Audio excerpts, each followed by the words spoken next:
May 15th, 2024 at 12:30. And we're in council chambers, and we'll begin with the roll call and determination of quorum. Present. Evans. Here. Maher. Here. Seacrest. Here. Stroman. Here. Quorum. Okay, next item is adoption of the agenda. Move to approve. Second. We have a motion by Evans and a second by Seacrest to approve. All in favor? Aye. All opposed? Motion carries. Now is the time for general public comment. This is the time for the members of the public to discuss or express concerns to the council on any issue not on the agenda. Action will not be taken at the meeting on any issue not on the agenda, except by placement on the agenda by unanimous vote of the council members present.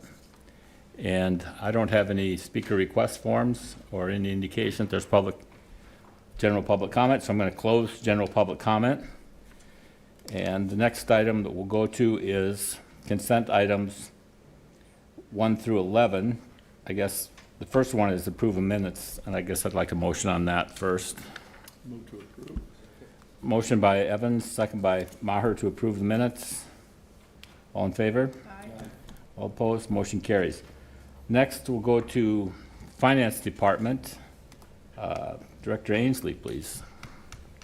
Thank you very much, Mr. Chair. The item number 2 on your agenda just includes several volunteers. Again, they are listed on the minutes just for workman's compensation coverage. Item number 3 is an audit engagement contract. Kittle Thornston, who currently does our audit, we are requesting that they prepare our financial statements as well, and then we will review them in-house. That is a job that used to be done differently within our department. We had an additional staff accountant. She has found another job elsewhere, and so she has left. We have divided up her responsibilities within our office, but the one thing that we are not necessarily able to complete would be the financial statements. And so this is, even though it's an additional $11,000 expense compared to hiring a new employee, it's overall a cost savings for the city. In addition, I do want to note, though, that this is something that is done quite often, that outside auditors do prepare the financial statements.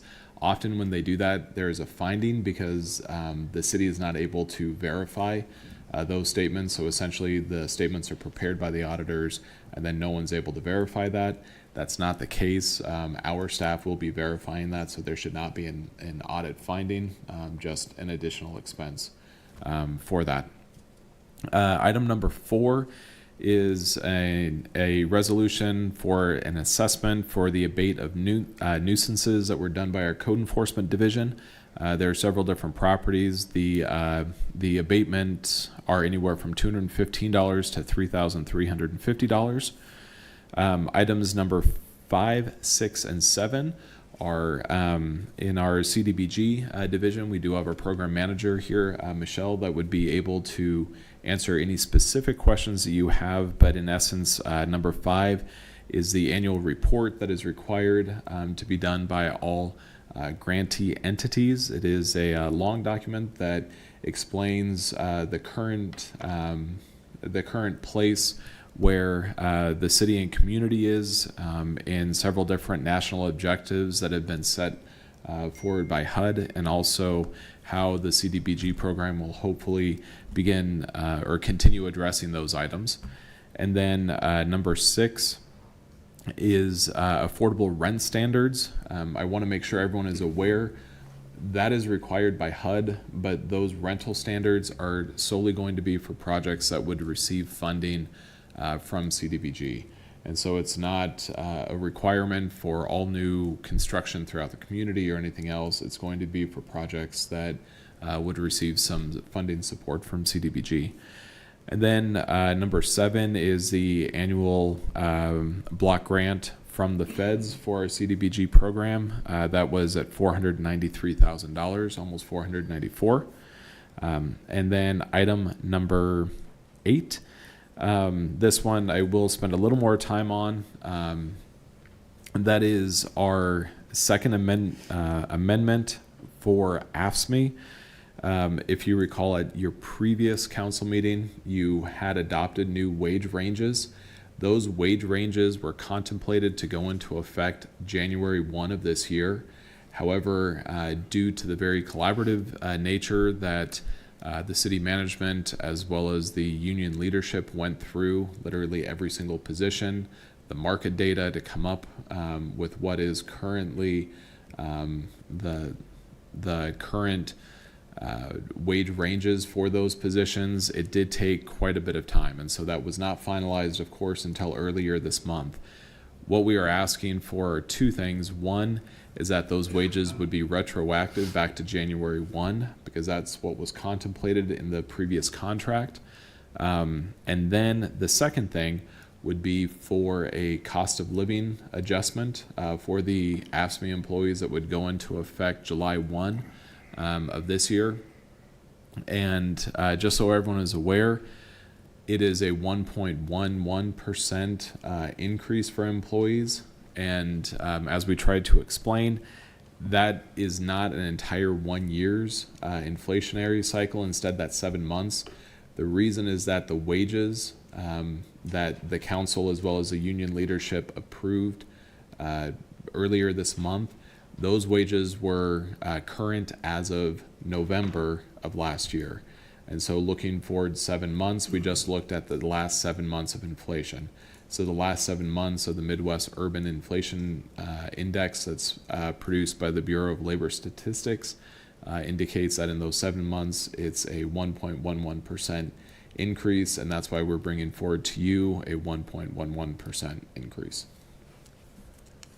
And with that, I'd be happy to answer any questions, or I'm sure Michelle would as well. Any questions from the committee?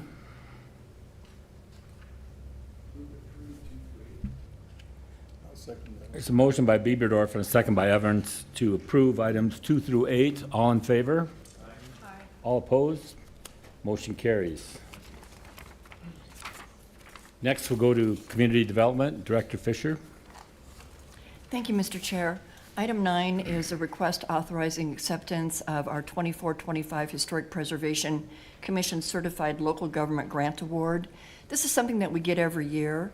Last year, the amount that we were awarded was $20,000. This year, it's been bumped up to $26,000. These dollars are what we use in part to pay salaries of the staff that perform the duties of the Historic Preservation Commission, the HPC, as well as to provide education and outreach activities. It does require a 50-50 match. Fortunately, though, the salaries that we pay the staff administering these duties is our match, so there's no additional out-of-pocket expenses. I would like to bring to your attention that we do have an educational program this Saturday being offered in the community room from 8 to noon, and we do have Scott Sidler that will be giving instructions on how to best preserve historic windows. So if you're not doing anything and want a bagel, stop on in. Okay, and that's Saturday, what time? From 8 to noon. Thank you. Motion by Bieberdorf and a second by Evans to approve item number 9. All in favor? Aye. All opposed? Motion carries. We'll go to the Fire Department. Assistant Chief. Thank you, Mr. Chair. Number 10 is like the second part of this resolution process to be able to enter into this tower lease agreement that we're been working through with MDU to use the tower up on Skyline Drive. Number 11 is another resolution for writing off our uncollectible patient accounts that we've had sitting on the books for 10, sometimes longer years. So we're just trying to get that cleaned off. Thank you. Thank you. Move to approve those two. Motion by Evans and a second by Bieberdorf to approve items 10 and 11. All in favor? Aye. All opposed? Motion carries. That brings us to the end of the consent calendar. Now we'll go to non-consent items 12 through 14. And I'll open public comment on the non-consent items. But seeing no speaker request forms, I'm going to close public comment. And for item 12, we'll go to City Attorney's Office. Thank you, Mr. Chair. I handed out a updated ordinance draft prior. It really doesn't change anything regarding the amendments being made to the vision account. But at the council meeting on last Monday night, Alderman Stroman pointed out that there was no subsection A and there was a subsection B. Well, the way the ordinance currently is drafted, subsection A is the capital improvements fund or account within the fund, and subsection B is the vision account within the fund. The subsection A on the capital improvement account, the first paragraph with the A, was inadvertently left out of the original draft. There's no changes being made to this section, and it was not intended that this be left out. So the language that was added in is from subsection A to the number 1, which is the Capital Improvements Committee. And this language is exactly like the language that's currently in the ordinance. Again, it was never intended to remove that language in the ordinance amendment. All of the amendments to the ordinance were related to the vision account, not to the CIP account. So I would ask that whatever you do, that for second reading, you approve this or send it to council without recommendation, but that it be clear it's the updated ordinance with the subsection A added back in, and we'll link that after the meeting and make sure it's linked correctly to the agenda for Monday night's meeting. Okay, thank you, Mr. Landine. Any comments on item number 12? I'm just going to read it in. Second reading and recommendation of ordinance number 6617, and ordinance updating the process for approving expenditures from the city's capital improvement and vision fund by amending section 3.16.090 of the Rapid City Municipal Code. Second. Okay, there's a motion. Oh, we're going to have some discussion, I guess. There's a motion by Bieberdorf and a second by Sechrist to approve, and we'll go to Bill Evans.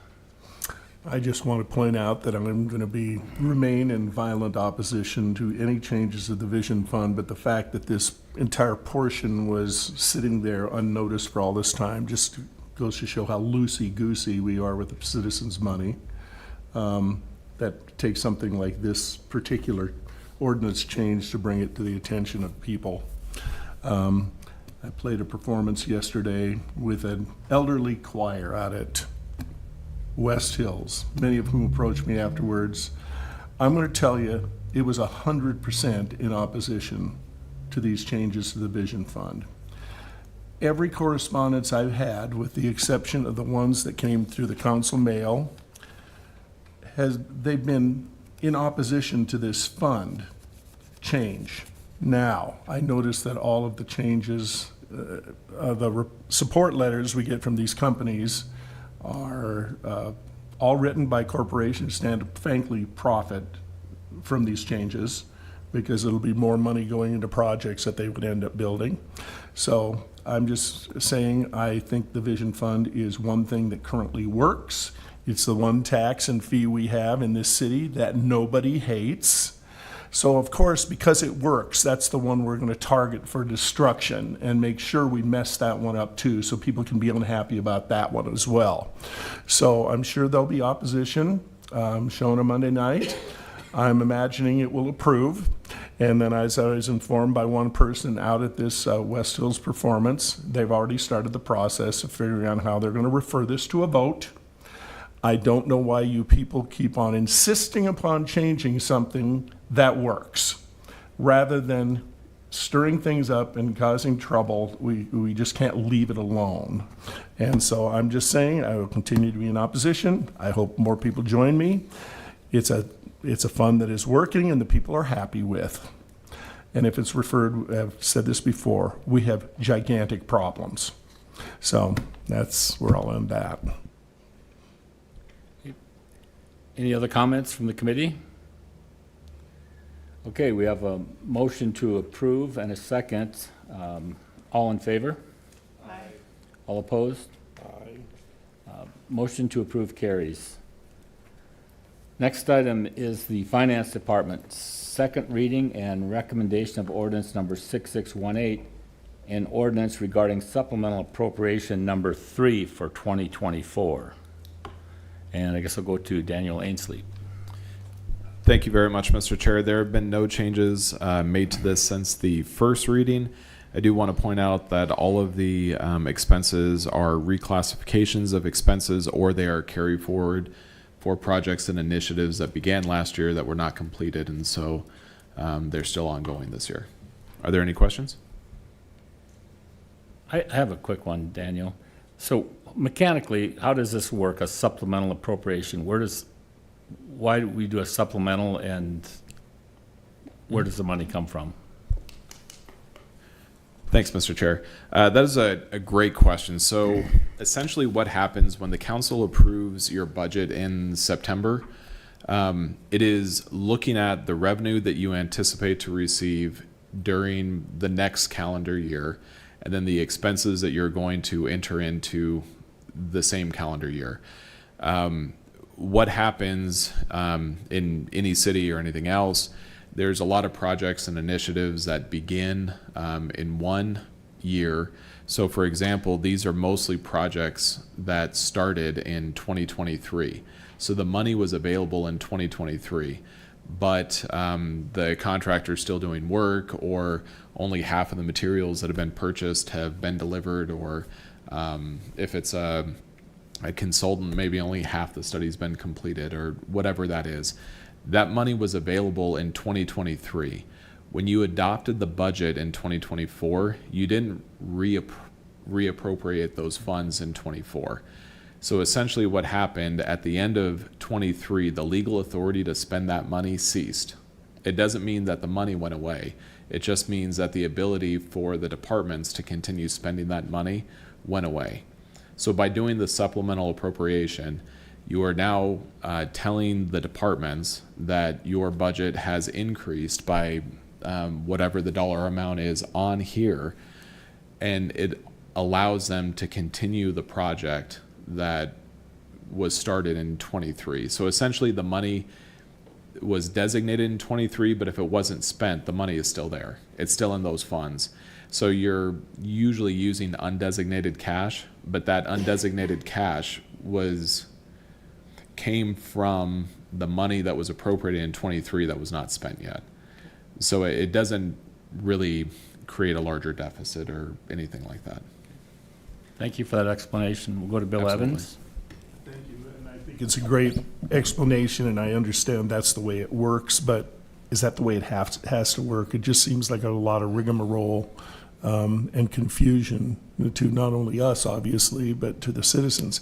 Isn't there a way that money can be specified and encumbered in such a way that they continue to spend it for what it was allocated for in the first place? Or does the state law require us to end the budget and reallocate it somehow? And this is just my question. Sure. Go ahead. Thank you, Mr. Chair. That also is a great question. I fully agree that it's very confusing for council members as well as the general public, because then they'll look at this and say there's already a $250 million budget. Now you've just added $74 million to it. Well, no. I mean, those are $74 million of things that were truly in last year's budget that are continuing forward. State statute says this is what you have to do. The only other conceivable ways you could do, which there are some communities, I believe Brookings does this, is where for their capital improvements, they actually adopt 2-year budget cycles. That is something you could do. There's pluses and minuses for that. That's a long discussion. That, again, would only be really for the construction part, but the majority of this is construction, and so that could be reducing some of this. But unfortunately, it's really the only way you could do this, unless we took a different approach to the budgeting, which is we would tell the departments, we want you to estimate how much of the construction project will be completed by the end of this year and how much will be done next year, and then make next year's budget accordingly. The problem is you're dealing so many months in advance, and then departments are making projections about things that ultimately it's in the hands of the contractors and you don't really know. It's very complicated, and I'm not sure there's really an easier way to do it. And I'm sorry. I wish I could tell you something different. Thank you, Daniel. And I think, with your explanation, I think I can kind of see what you're doing here with your documentation, so appreciate it. Second. Motion by Bieberdorf and second by Sechrist to approve item 13. All in favor? All opposed? Motion carries.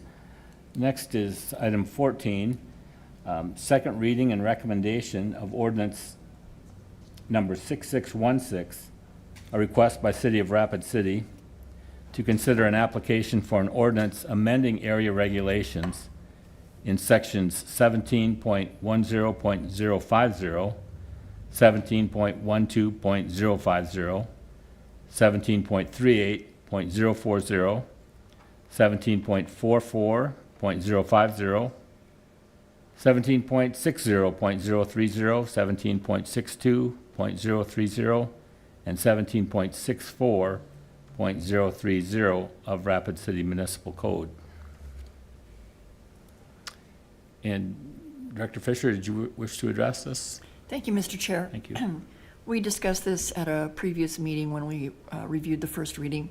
This is just a clarification on the language that's in the ordinance to explain what setbacks are when you have a structure that's both one-story in part and two-story in part. It's clear when you have a one-story structure throughout the entire building or two-story, but what if it's combined? It was confusing and difficult to understand. So in changing the language, we are not changing the regulations. We're just making it easier for the layperson to understand. So with that, we would appreciate your support. Thank you. Motion by Evans and a second by Segrist to approve. All in favor? All opposed? Motion carries. Have a motion to adjourn? Motion by Bieberdorf and a second by Segrist to adjourn. All in favor? Opposed? Nope, motion carries. We're adjourned. What happens if I oppose, we just sit here all night? I guess I No, lose. you'd have to, yeah, we'd have to call the question. Yeah, I think you better come loaded Monday night. Well,